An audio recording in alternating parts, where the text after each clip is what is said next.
There's a reason people go quiet when you walk into a room. There's a reason energies shift, conversations change, and spirits become uneasy before you even open your mouth. It's not your clothes, not your status, not your voice. It's your presence. You are the atmosphere changer. You were chosen to carry a frequency this world can't ignore. And whether they love it or fear it, they can feel it. This is why you don't need to speak to be noticed, because chosen ones are felt before they are heard. Some people try to make an impact by being loud. You do it by simply being. Have you ever walked into a room and felt like eyes were watching you, even when no one said a word? Have you noticed how conversations seem to pause, shift, or become guarded the moment you arrive? That's not paranoia. That's presence. Your energy carries a spiritual weight. You are not just another person in the crowd. You are a disruption to darkness, a reminder of truth, a vessel of divine light. And the world can feel that, even when you're silent. The chosen ones are carriers of divine codes. You walk with something sacred inside of you. You may not even realize the full power you carry, because it's not something you asked for. It was assigned to you. From a young age, your energy was different. You didn't blend in. You couldn't. Not because you tried to stand out, but because your very existence carried something unusual, something set apart. People were drawn to you, or they avoided you. There was rarely any middle ground. And as you got older, you probably started to notice how emotionally and spiritually sensitive others became around you.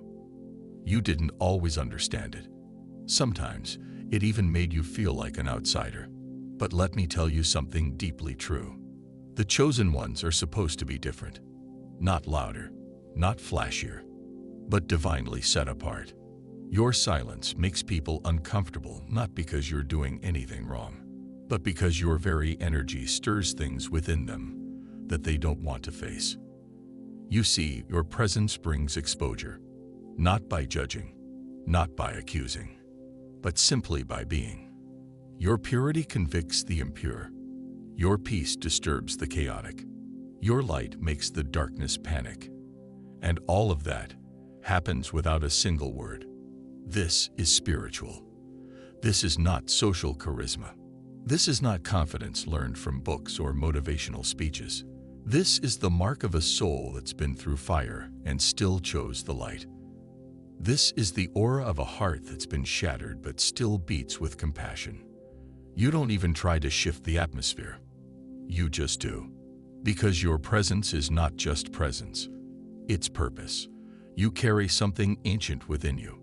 Something the world is desperate for but afraid to encounter. That's why some people will love being around you but won't understand why they feel emotional after. That's why some people will feel intimidated or offended without you ever meaning harm. And that's why you must learn this truth early. Not everyone will know how to handle your presence, but that doesn't mean you should shrink it. Because your presence is part of your assignment. You were sent to stir something in others, to call out what is buried, to awaken what is asleep, to convict what is corrupt, and to restore what was lost. All of that begins with your presence. You might be wondering why life isolated you for seasons, why you were hidden, why you were misunderstood. It's because the world wasn't ready for your presence, and neither were you. God had to build your internal structure first, because a powerful presence without deep roots becomes dangerous, not just to others, but to yourself. So he took his time with you. He allowed the crushing. He permitted the silence. He ordained the wilderness, because he knew one day your presence would walk into rooms your voice hasn't even spoken in yet, and shift everything. This is not about fame. This is about frequency. Spiritual frequency is not seen, but it is felt. And those who carry a divine frequency cannot be ignored. People may not know what to call it. They'll say things like, "There's something about you. I feel different around you. I don't know why, but I trust you." Or even, "You make me uncomfortable, but I can't stop thinking about you." That's because you're not just a person. You're a divine signal. A chosen one is like a spiritual satellite. Wherever you go, you transmit heaven's frequency, even in silence. You don't need to shout. Your stillness has a sound. And when the world gets too loud, your quiet becomes sacred. But let me be clear, carrying this kind of presence isn't always easy. It means being misunderstood. It means being rejected by some while deeply admired by others.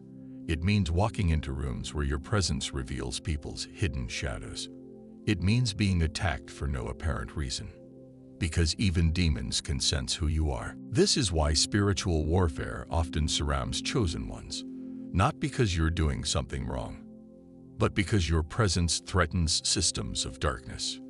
You are a walking wake-up call. So don't downplay your silence. Don't apologize for your intensity.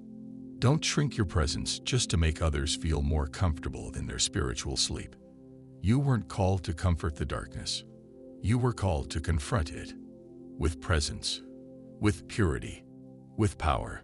And all of that begins before you ever open your mouth. Your presence is not just a byproduct of your personality. It's a spiritual weapon. It's a divine announcement that something higher has entered the room. Chosen one, when you walk in, you don't just carry yourself.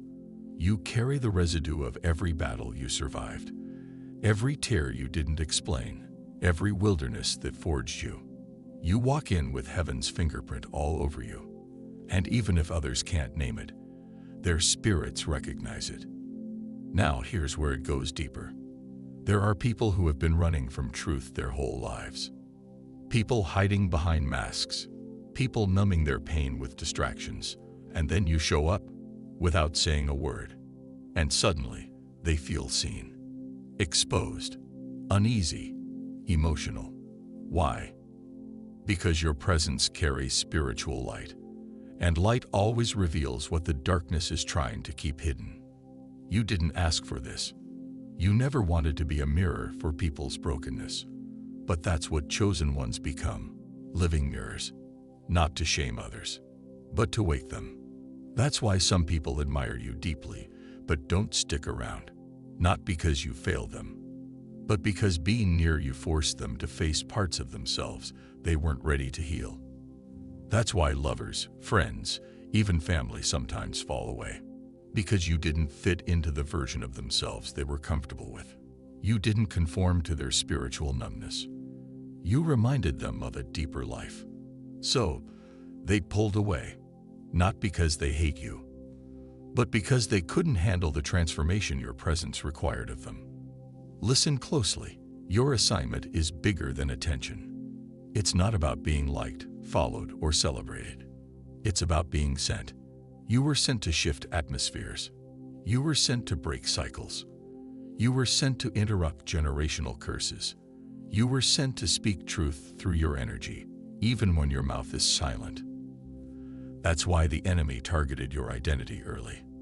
Because he knew, if you ever discovered what your presence really is, it would be too late for the darkness to stop you. But here you are. You made it through the storms. You've been crushed but not broken, misunderstood but still standing, lonely but never without purpose. And now, whether you fully see it or not, your very existence is awakening the world around you. Let's talk about alignment now.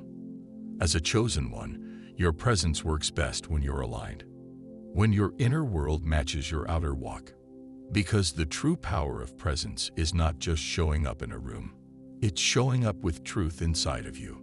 That means doing the deep work, healing, forgiving, surrendering, letting go of bitterness, being honest with your own wounds. You see, God doesn't give this kind of presence to people who want to stay surface level. He gives it to those who are willing to go deep, to let their pain be purified, to let their hearts be reshaped. Because only then can your presence carry the kind of purity that transforms others without a word. That's why isolation was necessary. It wasn't punishment. It was preparation. You had to be pulled away so you could be filled up. So that when you re-entered the world, you didn't just carry opinions. You carried revelation. You didn't just bring good vibes. You brought divine frequency. Now let's talk about something that's often overlooked: discernment. When your presence carries this level of spiritual weight, you can't afford to ignore discernment, because not everyone who is drawn to your light has good intentions. Some are seekers, but some are leeches. They don't want to grow, they want to feed. They want access to your peace without the discipline you practice to gain it. They want your clarity without your sacrifice. They want to bask in your energy, but refuse to raise their own. You must guard your space, not out of fear, but out of wisdom. Because when your presence heals, restores, uplifts, and exposes, you become a target for broken people who don't want healing. They just want comfort, and that will drain you if you're not careful. Remember, you are not the source. God is. You're just the vessel, and vessels need boundaries. You don't have to entertain every conversation. You don't have to explain your silence. You don't have to stay where your spirit is constantly being pulled downward. You were called to shift atmospheres, not be suffocated by them. Some rooms you will walk into and elevate the entire energy. Others you'll be sent to disrupt. And some you'll be told to leave, not because you failed, but because your assignment there is done. You are a divine carrier of change. And not all change feels good at first. Sometimes your presence will trigger people, not because you're harsh, but because they're finally feeling conviction. That's not your burden to carry. Your only job is to remain aligned, pure, available, and obedient. And here's the beautiful part. As much as your presence shifts others, it will also begin to attract the right ones, other chosen ones, other frequency carriers, people who don't fear your light because they are light, people who don't shrink from your intensity because they've walked through the same fire. You'll begin to find your tribe, not many, but true, souls that resonate with yours not because of small talk, but because of shared purpose. These connections will feel peaceful, powerful, and purposeful. You won't have to explain yourself. You'll just be understood. Because when chosen ones find each other, the atmosphere doesn't just shift, it explodes with destiny. And that is the next level of your journey.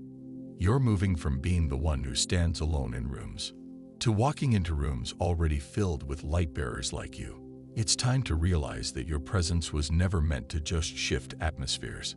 It was meant to build new ones, to create environments that others can breathe in, to birth spaces where people can be awakened, healed, and empowered. But it starts with honoring who you are, and never again shrinking to fit what was never meant to contain you. Chosen one, you've made it through the furnace, through the silence, through the testing. You've learned to walk with unseen weight and still remain upright. You've watched people fall off, seasons shift, and doors close, and you kept walking. Quiet, focused, obedient, because deep inside, you always knew. You weren't created to fit in. You were created to change the room. Now comes the elevation. This final part of your journey is about walking in full authority. Not just having presence, but owning it. No more apologizing for how you show up. No more hiding your sensitivity, your discernment, your boldness, your silence. This is the season of divine confidence. Because it's not just about being in the room anymore. It's about leading it. Let's talk legacy.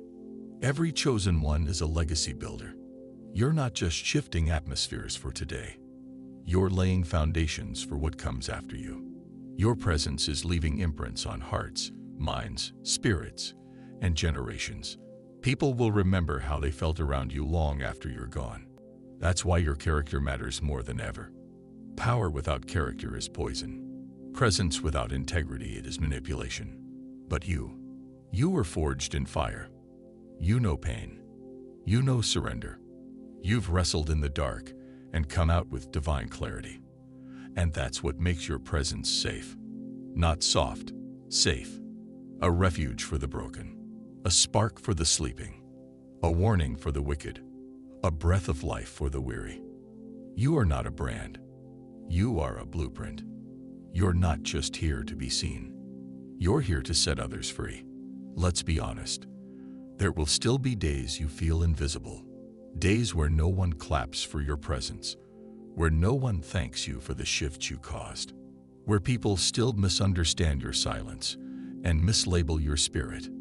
But by now, you know, the assignment was never about being praised. It was always about being placed. God didn't position you based on applause. He positioned you based on purpose. You are where you are not because of your resume, but because of your resonance. Your spirit resonates with heaven's frequency.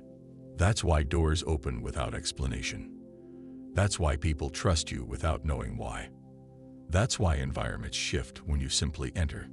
It's because you are in sync with something holy. Now it's time to speak about one more thing.